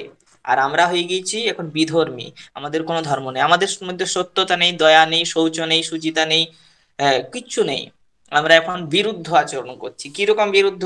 না, রাত্রিবেলায় আমাদের ঘুমানোর সময়, রাত্রিবেলায় দ্বিতীয় প্রহর আর তৃতীয় প্রহর, আমরা ঘুমোচ্ছি গিয়ে কোথায়? গিয়ে তৃতীয় প্রহর, এক দুই তিন, তৃতীয় প্রহরের অন্তিম সময়কালে, যখন আমাদের উঠবার সময়, দুটো আড়াইটা পরে তিনটের সময়কে উঠতে হয়, তিনটের সময়। তো তিনটের আগের মুহূর্তে আমরা ঘুমোচ্ছি, তাহলে আমাদের এটা কি উচিত ক্রিয়া হচ্ছে? আমাদের ভোজনের সময় বলা থাকে যে রাত্রি সূর্যাস্তের আগে ভোজন করে নেওয়ার কথা, আমরা সূর্যাস্তের পরে ভোজন করছি। আমরা কি প্রকৃতির সাথে কাজ করছি? না। আমাদের ব্রাহ্মণদের ত্রিসন্ধ্যা কর্মের কথা বলা হয়েছে, আমরা কি সেই সব কথা মধ্যে আছি? আমাদের যারা স্ত্রীগণের মধ্যে, তাদের কি ছিল? পতিদেবের সেবা একটা মূল ধর্ম ছিল, পাশে তারা ভক্তির যাচনা করবে, এইসব। তারাও যদি ঠিক শ্রোতা, মানে কি বলবো, যেগুলো চৈতন্য ভাগবত ভক্তি গ্রন্থাদির যে অবসর সময় তারা পাঠ করবে, নাম সংকীর্তন করবে এবং পরিবারকে সুমঙ্গলা দেবে, আমরা কি সেই পথে যাচ্ছি? না, আমরা বিশৃঙ্খল হয়ে গিয়েছি, উচ্ছৃঙ্খল হয়ে গিয়েছি। তো এই উচ্ছৃঙ্খলা থেকে আমাদেরকে আবার কিন্তু ফিরে আসতে হবে কোথায়? যেখান থেকে আমাদের শুরু হয়েছিল। তাই আপনাদেরকে সবার প্রথমে শুরু করতে হবে, পড়তে হবে, জানতে হবে আমাদের পূর্বপুরুষদের এর কথা। আর যদি এই অর্থ নিয়ে পড়ে থাকেন, এই সংসার নিয়ে পড়ে থাকেন, তো এই সংসার একদিন আপনাকে ধোকা দিয়ে দেবে। সেদিন ওই অন্তিম শয্যাতে ওখানে পড়ে থাকবেন আর ভাববেন যে হায় হায়, কিসের জন্য এত খুঁজেছিলাম, এত ধন দৌলত, আজকে তো একে গুটি কয়েকও আমি নিয়ে যেতে পারছি না। আর আমি মরে যাওয়ার পর আমার ছেলে সন্তানেরা বলবে বাবা তো গেছে গেছে, চলো দু একটা ব্রাহ্মণ খাইয়ে দিই না, কি এসে যায়। আর ওখানে তিলের জায়গায় যদি জব দিয়ে দিই, তিলের প্রচুর দাম এখন, তাতে পিণ্ড তো বাবা এমনিতেই খাবে, তাতে শোক নেই, দুঃখ নেই, কিছু নেই। শোক থেকে আমাদের এসেছিল সোচ, কিন্তু শোক নেই তো সোচ কোথায়? তাও পালন করতে হয়। কিন্তু এরকম পরিস্থিতি তৈরি হবে। অতএব নিজের জীবনটাকে নিজে তৈরি করুন, কারো ডিপেন্ডেবল হয়ে করার প্রয়োজন নেই। স্বামী স্ত্রী একে অপরের অনুগত হবে এরকম নয়, কিন্তু কি দুজনের মধ্যে সামঞ্জস্য থাকবে। অর্ধাঙ্গিনী সহধর্মিণী এই জিনিসগুলো এখন উঠে গিয়েছে। আমি সহধর্মিণী এখন বলা চলে না। নারীদের বিশেষ বিশেষ, নারী জাতির বিশেষ বিশেষ সম্মান আছে, বিশেষ বিশেষ তাদের ঐতিহ্য আছে, তাদের বিশেষ শক্তি আছে, যেগুলো পুরুষের মধ্যে নেই। মানে ওদের সৃষ্টিটাই এরকম, যে যেটা আগের দিন বলছিলাম, যে যে কিছু পরিবর্তন করবার ওদের ক্ষমতা আছে, কিন্তু ওরা নিজেরাই যদি নিজেকে পরিবর্তন না করে, ওরা যদি সহধর্মিণী না হয়, সহধর্মী করার জন্য প্রচেষ্টা না করে, তাহলে কিন্তু বারবার বিশৃঙ্খলাতার মধ্যে সকলে চলতে থাকবে। অতএব আপনাদেরকে যদি এই পথে যাওয়ার থাকে, তাহলে কিন্তু নিজের জীবনকে তৈরি করতে শিখুন। এই অর্থ বাসনা ইত্যাদির মধ্যে পড়ে থেকে জীবন শুধু ওই গোয়ায় চলে যাবে। এই যে প্রথমে জননী কোলে, তারপরে হলো দ্বিতীয় সময়কাল পাপ পুণ্য কিছু নাহি ভয়, তৃতীয় সময়কাল ভোগ বিলাস নারী হলো, চতুর্থ সময়কাল, তখন আখি জ্যোতি চলে গেল, আমাদের সবকিছু শেষ হয়ে গেল। তো এইভাবেই সবকিছু শেষ হয়ে যাবে। আপনাদের প্রত্যেকদিন ক্রিয়াকর্মের মধ্যে আমাদের 5 রকমের যজ্ঞের কথা বলা হচ্ছে, যেটা আমার মূল বিষয় ছিল, যে পাঁচ পঞ্চযজ্ঞের কথা বলা হচ্ছে। আমরা নিত্য যে বলা হয় যে আমরা পাপ যদি কর্ম বন্ধ করে দিই, তা সত্ত্বেও আমাদের কেন পাপ হবে? না, পাপ হবে কোথা থেকে? 5টা জায়গা থেকে আমাদের পাপ হয়। এই 5টা জায়গা থেকে পাপ করা হয় বলে আমাদেরকে 5 রকমের যজ্ঞ নিত্য, 5 রকমের যজ্ঞ নিত্য করতে লাগে। এখন এই যজ্ঞ কি না, কোথা থেকে 5টা দোষ হচ্ছে? আমাদের রোজ কন্ডনী পেশনী চুল্লি চৌদকুম্ভী চ মার্জনী। উদুখল মানে ওই যে আমরা এখন উদুখলটা বেশ একটা ব্যবহার করানো হয়, আগের দিনে যেটা ঢেকি বলা হতো, যেখানে গাউন ধান ভানা হতো, রোজ তো ধান ভাঙতে হতো না। তো উদুখল, জাতা যেগুলো দেখেছেন, চুল্লি, উনুন, জলকুম্ভ মানে জলের পাত্র, যেগুলো ঝাঁটা মানে ঝাড়ু, বাড়িতে আমরা রোজ ঝাড়ু দিচ্ছি, রান্না করছি, জাতা ঘোরাচ্ছি, তাই মিক্সিতে বলুন, জাতা ঘোরানো মানে ওই জাতা আগে ছিল, এখন মিক্সি হয়ে গেছে, তো মিক্সির মধ্যে বাকি আরো সব জায়গাতেই চলতে ফিরতে সব জায়গায় আমাদের কিন্তু পাপ হচ্ছে। মানে এগুলো হচ্ছে জীব হিংসা বলা হয়, এগুলো হচ্ছে সুনা, গৃহস্থ সুনা, এগুলো গৃহস্থ কর্মীদের একান্তই করণীয় নিত্যকর্ম হিসাবে। নিত্যকর্ম বলতে আমাদের প্রত্যেক দিনের কর্ম।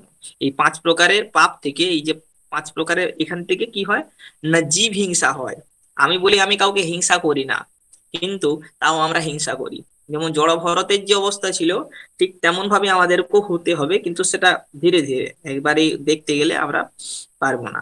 তো এই সোনা থেকে আমাদের কি হয়, পঞ্চযজ্ঞে পঞ্চযজ্ঞের দ্বারা এগুলো কি হয়, মুক্ত হয়। কি কি পঞ্চযজ্ঞ? মানে পঞ্চ পাপ হলোতে জানা গেল যে আমাদের উদুখল থেকে একটা পাপ হচ্ছে, জাতা থেকে পাপ হয়, আর হচ্ছে চুল্লি থেকে পাপ হয়, জলকুম্ভ থেকে পাপ হচ্ছে, আর হচ্ছে কোথা থেকে, ঝাড়ু থেকে। এগুলো থেকে আমাদের পাপ হয়, আমরা প্রাণী হত্যা করি রোজ। এবার সেই পাপগুলো কিভাবে খণ্ডন করা যাবে? না, আমাদের কয় প্রকার যজ্ঞ আছে, এই জন্য 5টা পাপের জন্য 5 রকম যজ্ঞের কথা বলা হয়েছে। কি কি যজ্ঞ? অধ্যাপনং ব্রহ্মযজ্ঞ, পিতৃযজ্ঞস্তু তর্পণম, হোম দৈব বলির ভৌত, নৃযজ্ঞ তিথি পূজনম। আমরা আমাদেরকে কি কি করতে হবে? না, অধ্যাপনা, সন্ধ্যা উপাসনা ইত্যাদি, এটা ব্রহ্মযজ্ঞ আর ঋষিযজ্ঞ। তারপরে তর্পণাদি বলতে পিতৃতর্পণ, মানে পিতৃগণকে রোজ তর্পণ দিতে হবে। হোমাদি অর্থাৎ হোম প্রভৃতি, অর্থাৎ যজ্ঞাহুতি, এইসব ক্রিয়াকর্মগুলো, মানে আমরা যেগুলো দেব পূজন করে থাকি, এগুলো ঠিক তেমনই। কাকাদি জীবজন্তুকে খাদ্য প্রদান, অর্থাৎ প্রত্যেকদিন কোনো এক পাখিকে, পশু পাখিকে ভোজন দান করতে হবে, শুধুমাত্র কুকুরকে নয়। হ্যাঁ, নাহলে আজকালের দিনে দেখা যাবে যে শুধুমাত্র জীব বলতে এখন কুকুরই আছে আর বিড়াল আছে, আর তো কোনো প্রাণীগুলো প্রাণী নয়। যেগুলো মুরগি, অন্য কোনো যেগুলো থেকে চিকেন টিকেন, কি থেকে চিকেনটা কি থেকে হয় জানি না আমি। তো যাই হোক, ওগুলো তো প্রাণী নয়। তো সেই সমস্ত প্রাণীকেই ভোজন দিতে হবে যেগুলোকে আপনারা রোজ অন্যের সাথে চর্বণ করছেন। তারপরে ভোজন দান করার পরে খেয়ে নিলেন সেটা। তবে কি কুকুরকে শুধুমাত্র ভোজন দিবেন এটাই নয়, মানে সকলের মধ্যেই যেন সমভাব থাকে। কুকুরকে ভালোবাসলাম আর বাকি গরু ছাগলকে পিটে মারলাম, সেটা যেন না হয়, তাহলে কিন্তু ওটা মনুষ্যর কাজ নয়। তারপরে হচ্ছে, এটা হলো কি না, ভূতযজ্ঞ। এরপরে হচ্ছে কি না, নৃযজ্ঞ। নৃযজ্ঞ হচ্ছে অতিথি সৎকার। আপনার বাড়ি থেকে একজন আসলেন অতিথি, বা কোন একজন রাস্তার মাঝখানে কেউ আপনার দ্বারস্থ হলেন। তা আমরা এখন খুব, যেটা এখন বর্তমানে ট্রেন্ড চলছে, আমরা বারবার কেউ ঘরের সামনে ভিক্ষা চাইতে আসলে আমরা তাদেরকে তিরস্কার করি, ভর্ৎসনা করি, দিতে চাই না। তো সেইগুলো করতে হবে, কারণ অতিথি হচ্ছেন দেবভব। অতিথি আপনার কাছে আসছেন, তিনি দেবতা স্বরূপ। সকলের প্রতি এই যে কর্তব্যগুলো, এগুলো সকলকে কিন্তু পালন করতে হবে। 5টা এই যজ্ঞ, এই 5টা যজ্ঞ পালন করলে আমাদের 5 রকম পাপগুলো রোজ যেগুলো করি আমরা, সেই পাঁচগুলো পাপ থেকে আমাদের বিমোচন হবে। এই পাপগুলোকে আমাদেরকে কিন্তু এগুলো রোজ করতে হবে, রোজ মুক্ত হওয়ার জন্য। আর জীবনকে সুন্দরভাবে তৈরি করতে গেলে দুটো জিনিসকে খুব মেনটেন করতে হবে। এক হচ্ছে ভোরে নিত্য ওঠা, এটা করতেই হবে। এছাড়া জীবন তোমার কারো শুরুই হবে না। মূল কথা হচ্ছে শুরুর এটাই প্রথম ধাপ। মানে সূর্যোদয় বলতে ব্রাহ্ম মুহূর্তে ওঠা, সূর্যোদয়ের আগে। আর ঘুমোতে হবে কিন্তু নিয়ম করে, মানে দিবানিদ্রা নয়, রাত্রিবেলাতেই নির্দিষ্ট সময় ঘুমোতে হবে। যদি এইগুলো না মেনটেন করে কেউ, তাহলে কিন্তু তার জীবনটা ওই শেষে ওই অন্ধকূপে ছিল, অন্ধ মায়ার খেলে আর অন্ধেদের মধ্যেই শেষ হয়ে যাবে। তবে সকলে জীবনটাকে তৈরি করতে গেলে, সেদিন প্রশ্ন করেছিলেন যিনি, ওই তার জন্যই বললাম যে আমরা কর্ম যখন বন্ধ করে দেব, কর্ম বন্ধ করতে পারবে না, কিন্তু যখন পাপ কর্মগুলো বন্ধ করে দেব, কাউকে খারাপ কথা বলা, কোনো একটা হিংসা করা, আমরা টোটাল হিংসা করা বন্ধ করে দিয়েছি, কিন্তু তা সত্ত্বেও আমরা যখন এই সব কর্মগুলো করছি, এই কর্মের মাধ্যমে আমাদের কিন্তু পাপগুলো হয়ে যাচ্ছিল। তো এই পাপগুলো থেকে মুক্তির উপায় বললেন কি, পঞ্চযজ্ঞ। এই পঞ্চযজ্ঞ কিন্তু সকলকেই করতে হবে, তাহলে কিন্তু আমরা পাপ থেকে বিমোচন হব। আর আমাদেরকেও ঠিক তেমন ভাবে এই পরশমণির উপরেই যে বস্তুটা পাওয়ার জন্য সবকিছু ছেড়ে দিতে পারতেন আগেকার সেই চৈতন্য যুগের সব ব্যক্তিরা, বা এখনো দেখা যায়, এখনো দেখতে পাবেন সবকিছু ছেড়ে দিয়েছেন। কিন্তু কিভাবে, কি জন্য ছাড়ছেন? তারা কি পড়াশোনা করেননি? তারা ভারতীয় দর্শন এত ভালো করে পড়েছেন যে আপনাদের আমাদের জ্ঞান সেখানে পৌঁছাবেই না। এত উৎকৃষ্ট গ্রন্থ লিখে দিয়ে গিয়েছিলেন আমাদের বাঙালিরা, যে সেই গ্রন্থ পড়ার মতো যোগ্য কাউকে মনেই করেননি। তার জন্য সেই গ্রন্থগুলোকে সমাধি দিয়ে গেলেন বৃন্দাবনে। গ্রন্থের সমাধি, কত কত গ্রন্থ, উজ্জ্বল নীলমণি তো এখন রাখা আছে সেই গ্রন্থের মাঝখানে একটা, রেখে দিলেন। এটা এটা তার উৎকৃষ্ট গ্রন্থ ছিল, মানে কত উৎকৃষ্ট সেটা বুঝতে পারছেন, যে পরবর্তীতে এত দূরদৃষ্টি তারা, যে বুঝতে পারলেন এগুলো পরবর্তীর প্রজন্মের মানুষটা পড়তেই পারবে না, পড়ে বুঝতেই পারবে না। তো আমরা নিজেদেরকে বুদ্ধিমান ভাবি, আর তারা সেই বুদ্ধিমত্তাকে পার করে গিয়ে কোন বত্তাতে পৌঁছেছিলেন, যে ভবিষ্যতে আমাদের লেখাগুলো পড়ে হজম করবার ক্ষমতা নেই, তাই এগুলোকে গ্রন্থ সমাধি দিয়ে যাওয়া উচিত। এই জন্য গ্রন্থের সমাধি দিয়ে চলে গেলেন তারা। আর আমরা ভাবি যে আগেকার যারা ঋষিরা ছিলেন, বা আমাদের বাবাজিরা ছিলেন, বা আমাদের পূর্বপুরুষরা ছিলেন, তারা হয়তো মূর্খ ছিলেন, তাই হয়তো সবকিছু ছেড়ে দিয়ে স্ত্রী পুত্রাদি ধন সম্পদের ভোগ না করে দিয়ে এখানে গাছের চলে চলে বৃষ্টির জলে ভিজে কোনোদিন চানা চর্বণ পেয়েছেন, কোনোদিন উপোস দিয়ে কেঁদে গিয়েছেন। কি কি নোংরা সব! এগুলো আমরা কিন্তু নিজেদেরকে বুদ্ধিমান ভাবি বলে বলে থাকি, কিন্তু আসলে মূর্খ আমরাই। যে আমরা মিথ্যা জিনিসগুলোকে আপন ভেবে, মিথ্যা মায়াকে আমার সবকিছু মনে করে আমরা বারবার ওই চলে যাচ্ছি অন্ধকূপে, অন্ধ মায়ার খেলে। সে অমৃতত্বকে পেতে পারি নাই আমরা। আমরা বসুধার মধ্যে আমরা হচ্ছে অমৃতস্য পুত্রা, কিন্তু অমৃত পুত্রা হলেও আমাদের কাছে অমৃত নাই এখন। আমাদের কাছে এখন চারদিকে বিষ, বিষ, বিষ, যেদিকে তাকাবেন বিষ। আপনি বাড়িতে থাকুন, বিষ পাচ্ছেন। আপনি বাড়িতে না থাকলেও সেখানে যাবেন, কর্মক্ষেত্রে যান, সেখানেও বিষ। কিন্তু এই বিষ থেকে মুক্ত পেতে গেলে আপনাকে নিজের জীবনের মধ্যে গীতাকে তুলতে হবে স্বামীজির বাণী হিসাবে, যে নিজের জীবনকে গীতা তৈরি করো। গীতা পড়ে লাভ নেই তো। আমি তো কাউকে গীতা পড়ে আর পড়ার কথা বলিনি, গীতাকে অনুভব করতে হয়। গীতা পড়ে কেউ কিচ্ছু করতে পারবে না। তো হাজার তোমার শাস্ত্র শ্লোক যদি মুখস্থও থেকে যায়, তাও তোমার কিচ্ছু হবে না। কিন্তু গীতার একটা লাইন কেন, একটা শব্দ, একটা অক্ষর, অক্ষর ব্রহ্ম, তো শব্দ ব্রহ্ম, সেই শব্দ ব্রহ্মকে যদি কেউ জেনে যায় একটা শব্দকে, তাহলে সেটা তার কাছে কামধেনুর মতো ফল লাভ হবে। সে সব কিছু পেতে পারে, এখান থেকে সমস্ত দুঃখ দুর্দশা দূর হয়ে যেতে পারে। আপনি, আপনাকে কেউ আপনার সামনে খুব জোরে চিৎকার করছে, আপনাকে খুব গালিগালাজ করছে, বকছে, কিন্তু আপনি এত শান্ত হয়ে দাঁড়িয়ে শুনছেন সেগুলো, মনে হচ্ছে আরে বাবা তুমি তো পাগলের মতো বকছো, এত ক্রোধ কিসের জন্য? ক্রোধ সৃষ্টি হয়েছে তোমার স্বার্থে আঘাত লেগেছে। তা স্বার্থটা কেন? তুমি কি কি নিয়ে যাবে বলো তো? তুমি কি নিয়ে যাবে যেটার জন্য তোমার আঘাত হচ্ছে, কষ্ট পাচ্ছ? কোনোদিন এইটার জন্য কষ্ট পাও নাই তো, যে জীবনটা আমি নষ্ট করে দিচ্ছি ফালতু ক্রিয়ার মধ্যে, যে কর্মের কোনো ফল নেই, যে কর্মটা আমাকে একদিন আবার ফিরিয়ে আনতে হবে এই পৃথিবীতে, আমাকে আবার কোনো জনিতে ভ্রমণ করতে হবে, ওই বিষ্ঠার মধ্যে আমাকে হয়তো জীবন, আমার কোনো হয়তো জীব রূপে আমি সৃষ্টি হতে পারি। ওই যে যে প্রাণীটাকে আমি চর্বণ করছিলাম এতদিন ধরে, আহা কি স্বাদ! মশলা ভালো দিয়ে রান্না করেছো মা, তুমি খুব ভালো করেছো রান্না। আহ এই যে আনন্দ উপভোগ করছিল, দুদিন বাদে যে সেই প্রাণীটা তোমাকে এরকম ভাবে চর্বণ করবে না, আর সেদিন যে চিৎকার করে তুমি বলবে অন্তরে, কিন্তু তোমার বাণী যা সেই দেহ ধারণকারী মানুষটা শুনতে পাবে নাই। এটা কল্পনাই করো না, এটার জন্য তো দুঃখ পাও নাই। মাংস, মাংস, মাম মানে আমাকে, স মানে সে, অর্থাৎ আমি আজকে তাকে খাচ্ছি, কাল সে আমাকে খাবে। অতএব এই খেলা তো নিত্য। সমান ক্রিয়ার নিউটনে যেগুলো, এগুলো সূত্রগুলো শুধু এক ক্ষেত্রেই নয়, প্রত্যেক ক্ষেত্রে কাজে লাগাতে হয়। একটা সূত্র নির্মাণ হয়ে গেলে তার এক জায়গায় প্রয়োগ নয়। আমি তো এই সূত্র বা এই জিনিসগুলোকে আমি, আমার মনে হয় যেন সব জায়গাতে আমি ব্যবহার করতে পারি। নিউটন ওখানে বলছেন, পানিনি বলে দিয়ে গেলেন তার আগে, যে প্রত্যেক ক্রিয়ার সমান বিপরীত প্রতিক্রিয়া আছে। তো প্রত্যেক ক্রিয়ার সমান বিপরীত প্রতিক্রিয়া কি হতে পারে?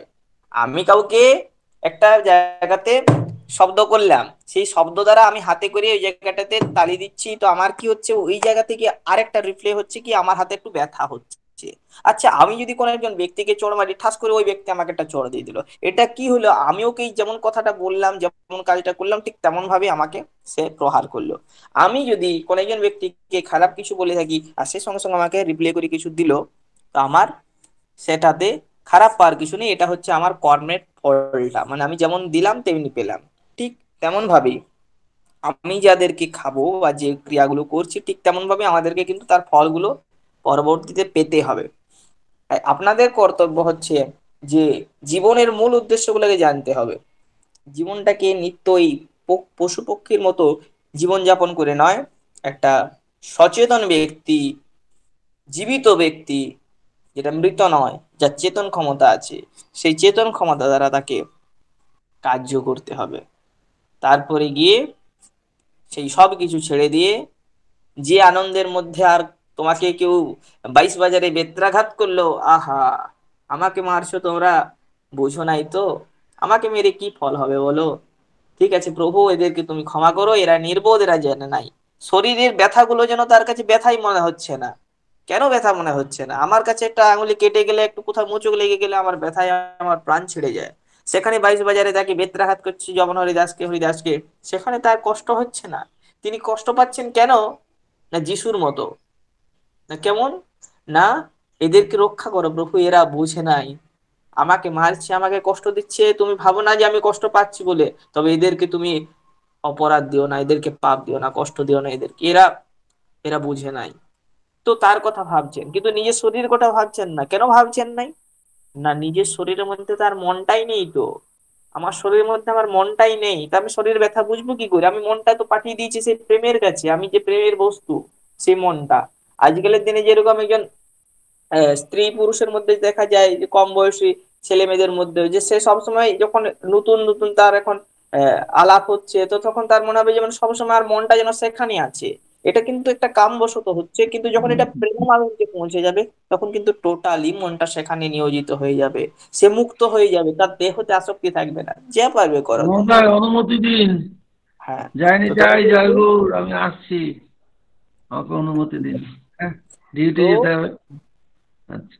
আপনাদেরকে প্রত্যেককেই জীবন শুরু করার আগে গীতা পড়ছেন, মানে আপনাদেরকে জীবন তৈরি করছেন। গীতা পড়া মানে আপনাদের জীবন তৈরি করা, গীতা পড়া মানে আপনাদের চলার পথকে তৈরি করা, গীতা পড়া মানে আপনাদের ভবিষ্যৎ তৈরি করা, গীতা পড়া মানে আপনাদের কথা বলা, গীতা পড়া মানে আপনাদের কর্ম, গীতা পড়া মানে আপনাদের ভাবনা চিন্তা, গীতা পড়া আপনাদের খাওয়া, গীতা পড়া মানে আপনাদের ঘুমানো। প্রত্যেকটা জিনিসকে আপনাদের তৈরি করার কাজ হচ্ছে গীতা পড়া।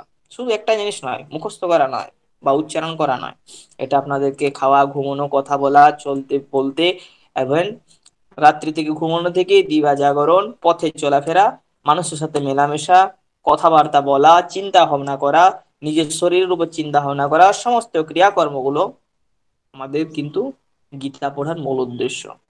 অতএব সেইভাবে যদি গীতা পড়েন, আপনাদেরকে গীতা যথার্থই অবশ্যই ফল দিবেন, আশা রাখি। যেটা বোঝানোর উদ্দেশ্য আমার ছিল, যে পঞ্চযজ্ঞের পূর্বে আমাদেরকে কিন্তু এইভাবে ভাবনা চিন্তা করতে হবে, নিজেদের জীবনকে তৈরি করতে গেলে একটা টাইম মেনটেন করতে হবে, যে টাইমে উঠতে হবে, যে টাইমে ঘুমোতে হবে, তারপরে নিত্য সেইভাবেই ক্রিয়া করতে হবে, যেন আমি পশু পক্ষীর মতো আচরণটা না করি। এটা বারবার সচেতন হয়ে খেয়াল রাখতে হবে। বোঝা গিয়েছে? তা আশা করি আমি আজকে আপনাদের আজকে যেটা টাস্ক ছিল, যে মূল কথা গীতা অধ্যয়নের, মানে যেটা মুখস্থ করেছেন বা পড়েছেন কিনা, ওই যে শ্লোকগুলো, 12টা শ্লোক, তো ওটাও আমি জিজ্ঞেস করতাম না এই কারণে, কারণ আমি কালকে শুনলাম যে আমাকে যারা রেকর্ডিং পাঠিয়েছিলেন যে এখনো ঠিক হচ্ছে না। তো ঠিক হবে সেগুলো। তো গীতা রোজ পড়ছেন বা যারা যুক্ত হতে বিলম্ব হচ্ছিল বা যারা বিলম্ব করছেন, তারা এই কারণে বিলম্ব করছেন যে তারা দেহের মধ্যে রয়ে গিয়েছেন, তাদের মধ্যে দেহাশক্তি রয়ে গিয়েছে, তার জন্য নিদ্রা বেশি হচ্ছে, তাই তারা এইসব ক্রিয়াতে যুক্ত হতে পারছেন না। তো যাই হোক, ধীরে ধীরে সবকিছু হবে। প্রকৃতি যেমন ভাবে দাস করতে চাইছে, তার দাস থেকেও ঊর্ধ্বে চলে যাচ্ছে, বিরুদ্ধ ক্রিয়াতে যুক্ত হচ্ছে। অতএব সকলে সচেতন হন, অসচেতন হয়ে নিজেকে পণ্ডিত ভাববেন না কেউ। হম অতএব গীতা পড়ার মূল লক্ষ্য মুখস্থ করা নয়, উচ্চারণ শুদ্ধ করাই নয়, নিজের জীবনকে তৈরি করা। ঠিক আছে? আমাদের পূর্বপুরুষ ঋষিদিগণকে জীবনচরিত পড়তে থাকুন, গীতাকে অধ্যয়ন করতে থাকুন, জীবনকে সুন্দরভাবে তৈরি করতে থাকুন। জীবন সুন্দর হয়ে গেলে তখন বুঝবেন যে গীতা আমাদেরকে কি দিয়েছে, যে জন্যে আমরা এই বিষয় বাসনা সমস্ত কিছু ত্যাগ করতে পারলাম। তারপর হেসে হেসে সেদিন আর কষ্ট থাকবে না। আজকে আমাদের এখন ভাবলে মনে হয় আরে কি কষ্ট না, সবাইকে ছেড়ে চলে যেতে হবে, সবাইকে ছেড়ে চলে যাব, যে মানুষগুলোর সাথে উঠতাম বসতাম, যে মায়ের সাথে নিত্য কথা না বললে বাড়িতে স্কুল থেকে ফিরে এসে মা বলে না ডেকে মায়ের সাড়াটা না পেলে আমাদের মনটা অশান্ত থেকে যেত। আমার কথা বলি, সকলেরই হয়তো এটা হয় যে বাড়িতে পৌঁছানোর আগে একবার মাকে ডাকতেই হবে, মাকে ডেকে মায়ের সাড়াটুকু পেলে তবে গিয়ে শান্তি। হ্যাঁ, কি বলছিস? না কিছু বলি নাই। কোথায় আছো বলো তো? এই যে এখানে রান্না করে। আচ্ছা আচ্ছা। তো এই যে সাড়াটা পেলাম, এতে আমার মনটাতে শান্ত হলে, কিন্তু এই যে সব বাঁধনের বাঁধা হয়ে আছি, এখন ভাবলে কষ্ট হয় না, ছেড়ে যেতে হবে। কিন্তু কি এমন আনন্দ পেলে, কি এমন বস্তু পেয়ে গেলে আমি এই সমস্ত বাঁধনকে, এই পিতৃস্নেহ, এই ভ্রাতৃস্নেহ, সমস্ত স্নেহকে মুক্ত হয়ে আমি সেই অনাবিল আনন্দে চলে যেতে পারবো। সেটা এখন ভাবলে চলবে না, এখন পথে যেতে হবে। এখন ভাবলে শুধু কষ্ট হবে, মনে হবে ছাড়তে পারবো না আমি। না, তা তুমি ছাড়তে পারবে না, তোমার থেকে আরো বড় বড় ব্যক্তি কত কত হাজার হাজার ভক্ত সব ছেড়ে চলে গেলেন সব কিছু। আর আমরা তো কোথায়, আমরা ছাড়তে পারবো না বলে ভাবছি। কিন্তু মহাপ্রভু ছেড়ে গেলেন, কিন্তু মহাপ্রভু যাবার সময় বলে গিয়েছিলেন খুব ভালো একটা কথা, যে আমি চলে যাচ্ছি মা, দেখো, কিন্তু কোনোদিন ভাববে না যে আমি তোমাকে ছেড়ে চলে যাচ্ছি। সব সময় জানবে যে তোমার পুত্র তোমার কাছেই আছে, এটা একটা কর্তব্য। আমাদের তৈলঙ্গ স্বামীজিকে দেখলেও ঠিক তেমনই আমরা জানি যে তিনি যখন চলে গেলেন সবকিছু ছেড়ে দিয়ে, তখনও কিন্তু তিনি একটা জিনিস অনুসরণ করতেন, কি না, ওখান থেকে তার মা বাবার যতদিন না পর্যন্ত সমস্ত ক্রিয়াকর্ম সমাপন হলো, ততদিন পর্যন্ত তিনি কিন্তু ওই ছেড়ে যাননি। মানে যে ছাড়ার কথা বলছি, যে আমরা এখনই হয়তো সংসার ছাড়বার বা ইত্যাদি ছেড়ে চলে গেছি, ঘর ছেড়ে দিয়েছি, আমি বাবাজি হয়ে গেলাম, না। তুমি, তোমার কিন্তু মাতৃপিতৃ দায়িত্ব এগুলোও তোমার একটা কর্তব্য। তবে এখান থেকে তোমার মুক্ত হওয়ার নয়। মুক্ত বলতে কি, তোমাকে প্রথমে এই দায়িত্বগুলো পূর্ণ করতে হবে, এটা একটা দায়িত্ব তোমার। তো সেই দায়িত্বগুলোকে পূরণ না করলে বই তোমার কিন্তু সেটা একটা দোষ। তাই মহাপ্রভু কিন্তু উনি ওনার দায়িত্বগুলোকে পালন করছেন। তাই মাকে যখন বলছেন যে, মাকে যখন ওখান থেকে বিদায় নিচ্ছেন মায়ের কাছ থেকে মহাপ্রভু, যে মা এবার আমাকে তুমি বিদায় দাও, কোথায় যাবেন? না, নীলাচলে যাবেন। মহাপ্রভু নীলাচলে চলে যাবেন, মানে পুরীধাম। পুরীধামে যাওয়ার আগে তো মায়ের অনুমতি ছাড়া সন্ন্যাস নেওয়া যায় না। আগে যিনি ছিলেন বিশ্বম্ভর, তিনি এই বিশ্বরূপ, বিশ্বরূপ তো, তো বিশ্বরূপ চলে গিয়েছিলেন, পরে মা ওনারা খুব দুঃখ পেয়েছিলেন। এরপরে যখন এই মহাপ্রভু ছেড়ে চলে যাবেন, তো তখন অনুমতি নিচ্ছেন মায়ের কাছে, বাবার কাছে, যে আমি এবারে চলে যাব। তো যাওয়ার আগে যখন অনুমতি নিচ্ছেন, তখন মাকে বলছেন, মানে মা খুব দুঃখ প্রকাশ করছেন, যেতে দিতে চাইছেন না। তো বলছেন একটা কথা, যে মা, তুমি কষ্ট পেও না, তোমার ছেলে কোথাও যাবে না, তোমার ছেলে তোমার অন্তরে থাকবে এবং সেটা নিত্য থাকবে। আমি দেহটা চলে যাচ্ছে, আমি চলে যাচ্ছি দেহটা নিয়ে, কিন্তু অন্তরে তো আমার সব সময় তোমার মধ্যে বিরাজ। অতএব তুমি হচ্ছ আমার নিত্য অন্তরের মধ্যে বিরাজমান একজন দেবী মূর্তি। অতএব তোমাকে আমি ছেড়ে যাই কিভাবে? আমি তোমাকে ছাড়ছি না, কিন্তু আমি এই স্থানটাকে, আমার দেহটাকে নিয়ে যাচ্ছি। অতএব তুমি চিন্তা করো না, কষ্ট পেও না, আমি তোমার পাশে আছি। তো এইভাবে যখন বলছেন, বলার পরে তো তিনি চলে গেলেন। এখন আমাদের যে এগুলো জীবনের করণীয়, সেগুলো হচ্ছে ঠিক তেমন ভাবে যে আমাদেরকে ধীরে ধীরে ধীরে ধীরে আমাদের সমস্ত দায়িত্ব, সমস্ত কর্তব্যগুলো করতে করতে একটা সময় হবে যখন আমাদের সমস্ত কিছু থেকে আমাদেরকে মুক্ত করে দেবেন। ভগবান নিজে থেকেই মুক্ত করবেন, আমাদেরকে মুক্ত হতে হয় না। মুক্ত তিনি যখনই ঠিক প্রচেষ্টা দেখতে থাকবেন তিনি, তখন কিন্তু তিনি নিজে থেকে আমাদেরকে মুক্ত করে দেবেন। অতএব তার জন্য আলাদা প্রচেষ্টার প্রয়োজন হয়। এখন আমাদের ক্রিয়া হচ্ছে, কর্ম হচ্ছে যে আমাদেরকে বাড়ির মধ্যে থেকে ঠিক ঠিক ভাবে সেই কর্মগুলো করতে থাকা। ওই আবার কোনোদিন সময় হলে আমি বলবো যে কিভাবে তিনি মুক্ত করে দেন, কিভাবে আমাদেরকে সবকিছু ছাড়িয়ে দিয়ে আবার সেই পথের অনুগামী করিয়ে নেন, নিজে থেকে করান, কারো ইচ্ছাতে বা এরকম ভাবে নয়। তিনি নিজে থেকে তার যে সকলেই তো সন্তান স্বরূপ না, সকলেই সন্তান স্বরূপ, অতএব নিজে তৈরি করেন সেই ছেলেদেরকে, তিনি নিজে চেয়ে নেন। তো এটা তার একটা প্রসেস আছে, সেই প্রসেসটা বলছে যে ওই যে বলতেন না, যে করে আমার আশ আমি করি তার সর্বনাশ, তাও না যদি ছাড়ে আস আমি হই তার দাসের দাস। তো সহজে দাসের দাস হন না, সহজে দাসের দাস হন না, তার জন্যে যথেষ্ট সেই ব্যক্তিকেও কষ্ট করতে হয়। সেই সমস্ত কষ্ট করার পরে অন্তিমে হন তিনি দাসের দাস। খুব সহজেই হন না, তবে এরকম ভাবে সকলকে আমাদেরকে ক্রিয়াতে লিপ্ত হতে হবে। ওটা একটা খুব যখন মহাপ্রভু চলে যাচ্ছেন, খুব সুন্দর একটা লাইন ছিল, আমার এখন এই মুহূর্তে মনে পড়ছে না, যে উনি কি বলছেন তার মাকে, যে কি যেন একটা আপনাদেরকে শোনাতাম আমি, আমার এই মুহূর্তে মনে পড়ছে না, যদি মনে পড়ে তো আমি পরে সেটা বলবো। যে খুব একটা ভালো কথা বলেছিলেন, যে আমাদেরকে কিন্তু ঠিক তেমন ভাবেই এই পৃথিবীতে বা এই চলার পথে সবসময় তেমন ভাবে থাকতে হবে।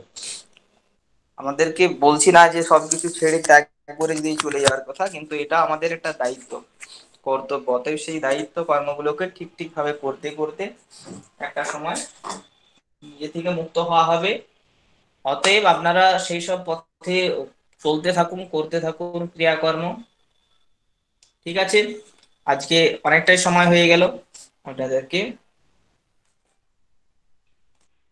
হরিম না, মহোদয়। আজকের আলোচনাটা খুব, হ্যাঁ, মাঝে মাঝে আলোচনা করুন। হ্যাঁ, আমি এটা মনটা বলতে খুব চাইছিলাম যে সব প্রতিদিন গীতা না করে সপ্তাহে যদি এরকম তত্ত্ব কথা আমাদের সামনে তুলে দেন, তাহলে আমার খুব ভালো, মানে ভালো উপকৃত হবো আর। আচ্ছা আচ্ছা, সে তো না হয় আমি মানে নিজে থেকে। সপ্তাহে একদিন করে একটা ভালো দিনে আপনি হচ্ছে এরকম তত্ত্ব কথা কিছু তুলে ধরলেন। আজকে অসাধারণ লাগলো, মানে কথাটা। এটা আরো বেশি অসাধারণ লাগবে যেদিন আপনি আমার নিজের জীবনে এগুলোকে তৈরি করতে পারবেন, সেই দিন আরো অসাধারণত্বটা আরো অসাধারণ হয়ে যাবেন। আপনি আজকে আপনার ভাবনার কাছে বা আপনার শোনার কাছে আপনি অসাধারণ মনে করছেন, তো একটা সময় আসবে যেদিন আপনার এই অসাধারণ ভাবনাটা, আপনি অসাধারণ ভাবে আপনাকে লোকে দেখবে। আজকে আপনাকে, একটা সময় আসবে যখন আপনাকে লোকে অসাধারণ দেখবে। একদম এটা মহোদয়, দারুণ কথা একদম। বলেছেন মহোদয়, দারুণ কথা বলেছেন মহোদয়। সেটা আজকে নয়, সেটার সময় আছে তো।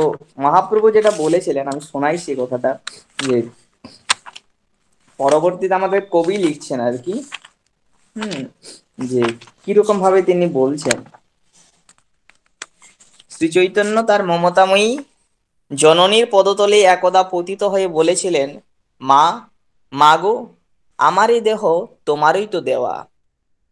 একটা ছেলের দেহ তো তার মা দেয় না, তো অতএব এই দেহ তো তোমারই দেওয়া, তোমার তত্ত্বাবধান করা আমার একান্ত উচিত। অতএব যদি ছেলে বিপদগামী হয়, মা বাবা যদি সেবা শুশ্রূষা না করে এটা, তাহলে পুত্রের বা জানবেন যেটা পিতা মাতারও শিক্ষার একটা দোষ থেকে যায়, ছোটবেলায় ঠিক মতো শিক্ষার একটা দোষ থেকে যায়, সেটা বুঝতে পারা যায় না।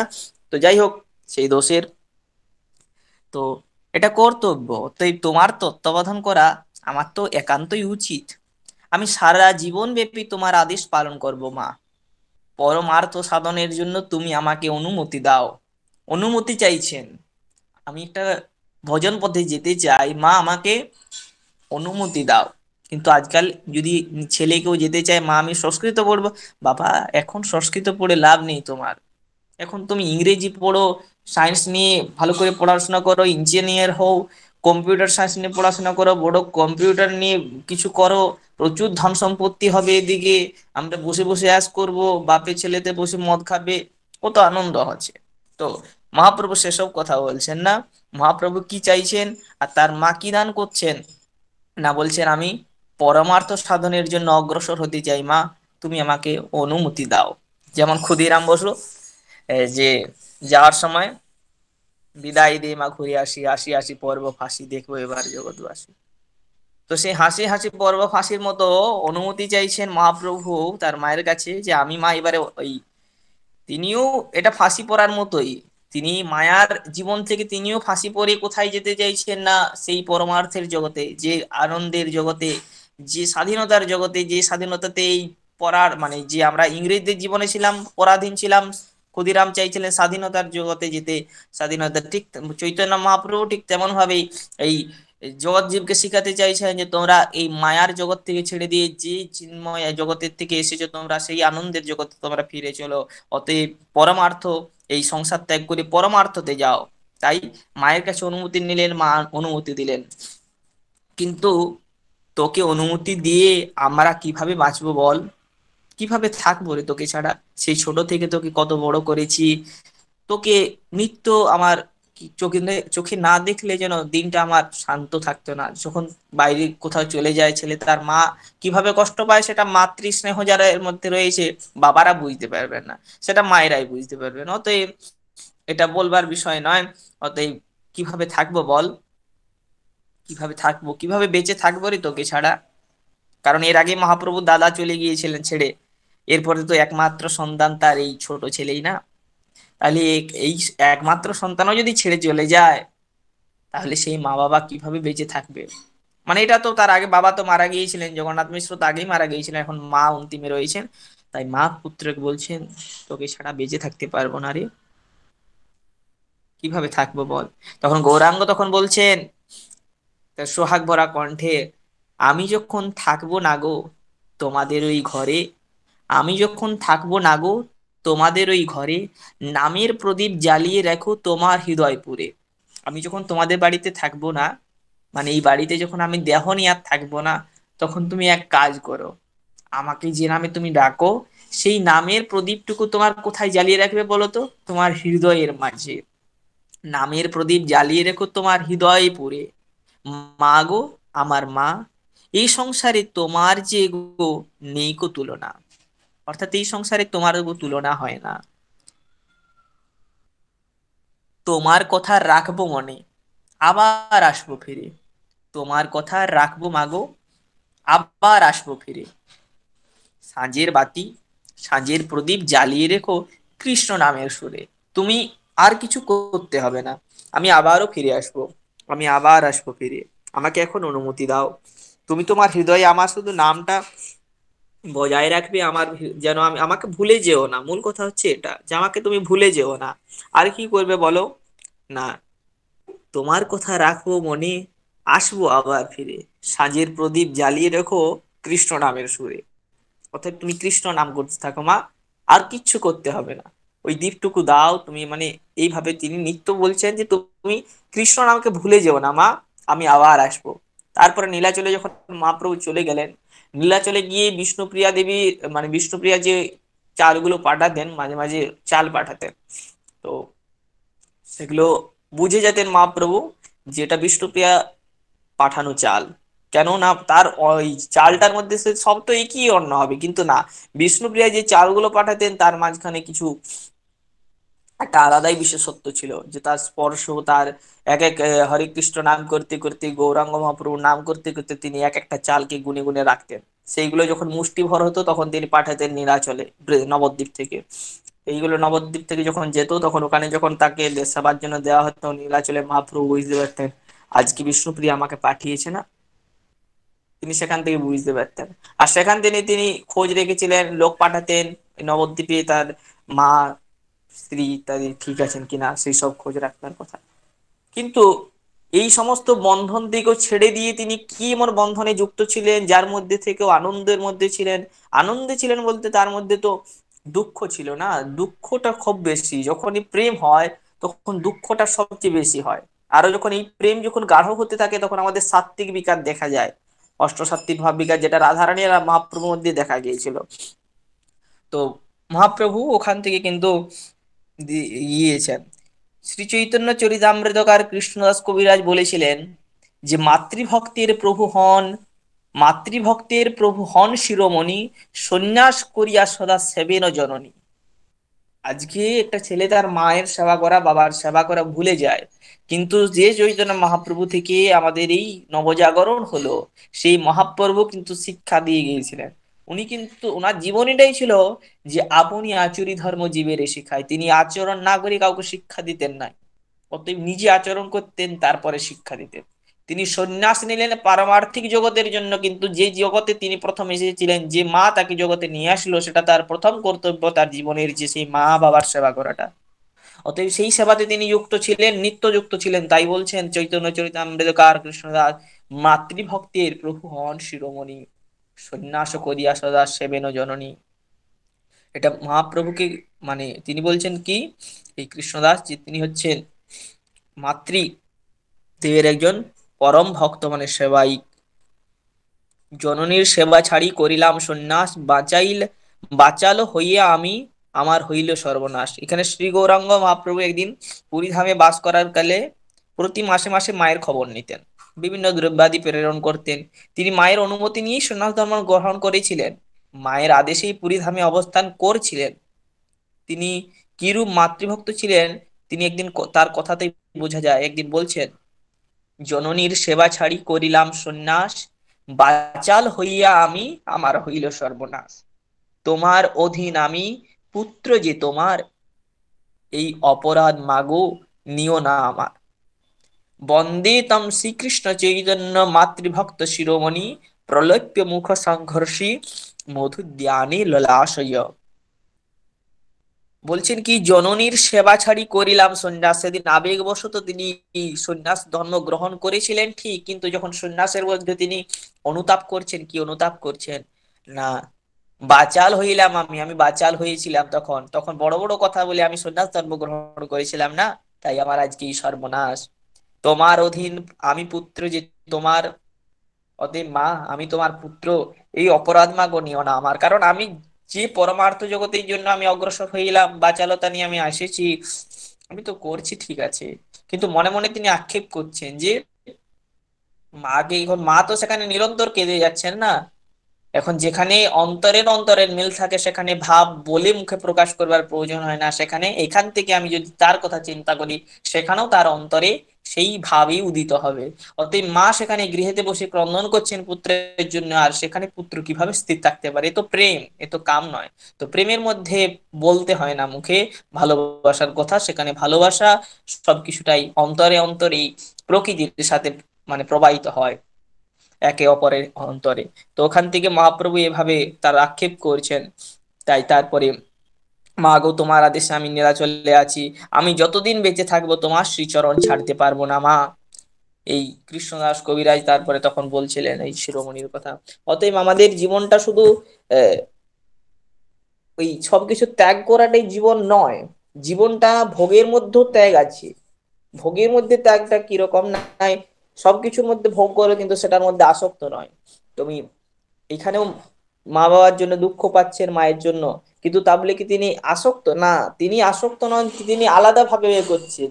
যে যে মা আমাকে পৃথিবীতে আনলো, আজকে আমি সেই মায়ের বিরুদ্ধ ভাবে ক্রিয়া করছি না তো? মা তো এটাতে কষ্ট পাচ্ছেন না তো? মা কি আদৌ হ্যাঁ কষ্ট দুঃখ পাচ্ছেন আমার জন্য, কিন্তু আসলে মা কি এর জন্য সুখী? এই চিন্তা ভাবনা করছে। তো এইরকম ভাবে আমাদেরকে প্রতিনিয়তই কর্ম করতে হবে, যেন সেটা আমরা পথে চলতে ফিরতে হোক না কেন, যে কোনো জায়গাতে হোক, খুব ভালোভাবে নিজের জীবনকে উপলব্ধি না করতে পারলে সুন্দর সাজানো যাবে না। আগে একটা জায়গাকে একটু সুন্দর সাজানোর আগে সেই জায়গাটাকে বুঝতে হয় যে এই জায়গাটা কিভাবে স্ট্রাকচার তৈরি করলে সেই জিনিসটাকে সুন্দর হবে।